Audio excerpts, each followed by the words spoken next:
Hello friends, welcome to my channel. నేను క్షమించలేను అంటూ అనామికకి warning ఇచ్చిన ధాన్యలక్ష్మి. ఇదంతా ఎలా జరిగిందో మనం ఈ వీడియో తెలుసుకుందాం. ఇంకా అనామిక ధాన్యలక్ష్మితో ఇలా అంటుంది, ఆంటీ కాఫీ కావాలని నేను చేసిస్తాను అని అంటుంది.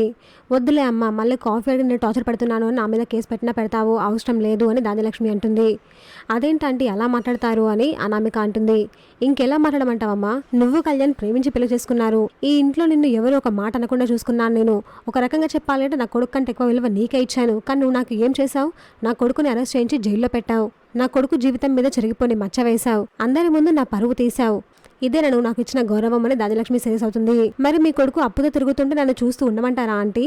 ఏడుస్తూ ఇంట్లో కూర్చోమంటారా చెప్పండి అని అనామిక అంటుంది.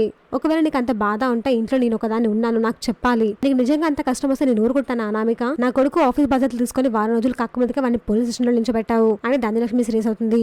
సారీ ఆంటీ అని అనామిక అంటుంది. నేను కూడా నీకు సారీ చెప్తున్నాను, నేను నీ జీవితంలో క్షమించలేను అని ధాన్యలక్ష్మి అంటుంది. దీనికి అనామిక షాక్ అవుతుంది. చూసాగా ఫ్రెండ్స్, మరి ఏం జరగబోతుందో. ఇలాంటి జెన్యూన్ అండ్ రెగ్యులర్ అప్డేట్స్ కోసం మా వీడియోకి లైక్ చేసి ఛానల్ సబ్స్క్రైబ్ చేసుకోండి.